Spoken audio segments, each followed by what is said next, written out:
अस्सलाम वालेकुम। मैं हूं एडवोकेट खालिद बारी और आज हम बात करने वाले हैं एक बहुत ही अहम टॉपिक पर। ऐसा टॉपिक जो फाइलर और नॉन फाइलर दोनों के लिए बहुत ज़रूरी है। देखिए, टैक्स देना पाकिस्तानी का फ़र्ज़ है, हर पाकिस्तानी को देना चाहिए, लेकिन गैर ज़रूरी टैक्स देना बेवकूफ़ी है। FBR के कवानीन के अंदर, FBR के रूल्स के अंदर रहते हुए अगर आप अपना टैक्स बचाते हैं कानूनी तौर पे, तो ये सिर्फ आपका पैसा ही नहीं बचाता बल्कि आपके डॉक्यूमेंटेशंस को भी स्ट्रॉन्ग करता है और ये आपका कानूनी हक है। आज की इस वीडियो में मैं आपको 7 ऐसे कानूनी प्रैक्टिकल तरीके बताने जा रहा हूँ जिनके ज़रिए आप अपना इनकम टैक्स, प्रॉपर्टी टैक्स और इवन के बिजनेस टैक्स को लीगली तौर पे कम कर सकते हैं। और सबसे इम्पोर्टेंट बात यह है कि ये तमाम चीज़ें जो मैं आपको बताऊंगा ये FBR अप्रूव्ड और डॉक्यूमेंटेड मेथड्स के ज़रिए है। सबसे पहला काम, claim all available tax credits. बहुत सारे लोग टैक्स रिटर्न तो फाइल करते हैं लेकिन अपना टैक्स क्रेडिट क्लेम करना भूल जाते हैं। FBR के मुताबिक अगर आपने अपने बच्चों की स्कूल की फीस दी हुई है या अपना मेडिकल इंश्योरेंस प्रीमियम आपने भरा हुआ है या आप अपने नाम पर इन्वेस्टमेंट करते हैं म्यूचुअल फंड में, पेंशन फंड में या आपने शेयर्स खरीद रखे हैं, तो आपको इनकम टैक्स ऑर्डिनेंस 2001 के सेक्शन 61 to 64 के जरिए क्रेडिट मिलता है, जिसका मतलब ये है कि आपका टैक्स कम हो जाता है। ये वो डिटेल्स हैं जो आपने हर साल अपने टैक्स कंसल्टेंट को प्रोवाइड करनी है जिससे आप अपनी टैक्स रिटर्न फाइल करवाते हैं। दूसरा सीक्रेट ये है कि अपने प्रॉपर्टी और एसेट्स को डिक्लेयर करें। अक्सर लोग FBR से बचने के लिए अपने एसेट्स यानी कि अपनी प्रॉपर्टीज, अपनी गाड़ियां, गोल्ड वगैरह को छुपाते हैं, लेकिन असल में ये उल्टा नुकसान होता है। अगर आप अपनी प्रॉपर्टी या कार या कोई भी एसेट को डिक्लेयर करते हैं तो फ्यूचर में आप उसकी डेप्रिसिएशन और ओनरशिप प्रूफ के जरिए टैक्स सेव कर सकते हैं। मिसाल के तौर पे अगर आपका बिजनेस है और आपने ऑफिस इक्विपमेंट खरीद रखा है तो उसकी डेप्रिसिएशन एक्सपेंस आपकी टैक्सेबल इनकम से माइनस होती है, जिसका आसान अल्फाज में मतलब ये है कि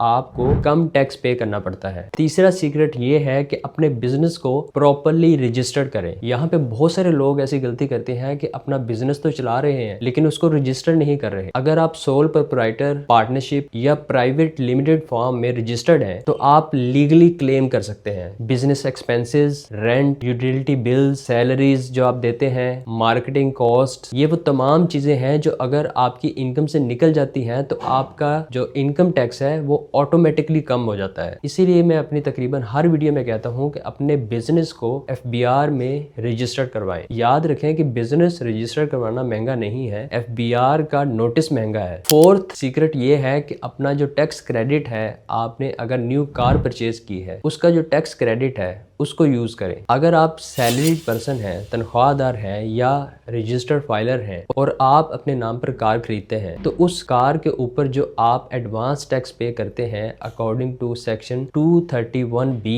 जो सेक्शन के तहत आपने इस पे एडवांस टैक्स दिया था, आप इसको क्लेम कर सकते हैं अपने रिटर्न में, जिसका मतलब यह है कि ये टैक्स आप रिफंड भी क्लेम कर सकते हैं और इसकी एडजस्टमेंट भी मिल सकती है। एडजस्टमेंट का मतलब यह है कि अगर आपका कोई इनकम टैक्स बन रहा होता है तो वो आपको पे नहीं करना पड़ता, वही टैक्स वहां पे एडजस्ट हो जाता है। ये छोटी छोटी चीजें हैं जो आपके लिए लाखों का फायदा दे सकती हैं। पांचवा काम आप ये करें कि अपने मेडिकल एक्सपेंसेस और इंश्योरेंस को क्लेम करें। सेक्शन 62A के तहत अगर आप अपनी या फैमिली की मेडिकल इंश्योरेंस पे करते हैं या किसी रिकॉग्नाइज्ड कंपनी के थ्रू कवरेज लेते हैं तो उसका टैक्स क्रेडिट भी मिलता है। अगर एम्प्लॉयर, जो आपका एम्प्लॉयर है, वो रिएम्बर्स नहीं करता तो आपका जो मेडिकल एक्सपेंसेस का जो बिल है वो पार्शियली डिडक्शन के लिए क्लेम किया जा सकता है, लेकिन उसके लिए आपके पास बिल्स होने चाहिए। याद रखें कि FBR सिर्फ उनको रिजेक्ट करता है जिनके पास प्रूफ नहीं होते, जिनके पास प्रूफ होते हैं उनको इजीली क्रेडिट मिल जाता है। सिक्स्थ सीक्रेट ये है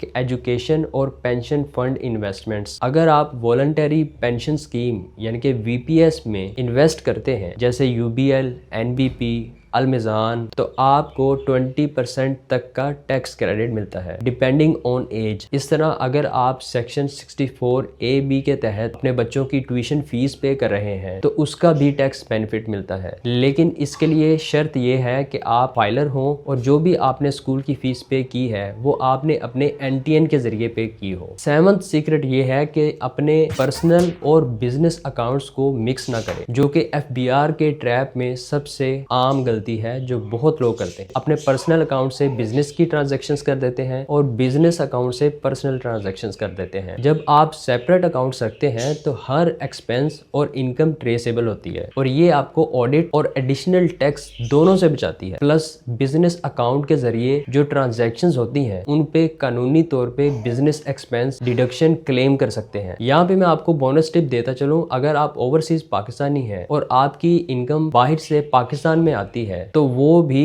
टैक्स फ्री ही होती है, लेकिन शर्त ये है कि वो प्रॉपर बैंकिंग चैनल के थ्रू डॉक्यूमेंटेड हो जो पाकिस्तान में आई हो। ये आपका लीगली बेस्ट वे है FBR के रिकॉर्ड में अपना पैसा लाने का और टैक्स बचाने का। मैं हमेशा ये कहता हूँ कि स्मार्ट फाइलर्स पैसा बचाते नहीं हैं, अपने डॉक्यूमेंट्स को स्ट्रॉन्ग करते हैं जिनके जरिए उनका टैक्स बचता है। अगर आप चाहते हैं कि मैं आपकी टैक्स रिटर्न्स फाइल करूं, आपके डॉक्यूमेंटेशंस को प्रोफेशनली हैंडल करूं, तो नीचे दिए गए WhatsApp नंबर पे मैसेज करके रब्ता कर सकते हैं। टैक्स सेविंग्स के और कौन कौन से टिप्स हैं ये जानने के लिए आप ये वाली वीडियो जरूर देखें, इससे आपको मजीद मालूमात मिलेगी। मिलते हैं अगली वीडियो में। Thank you so much. Allah Hafiz.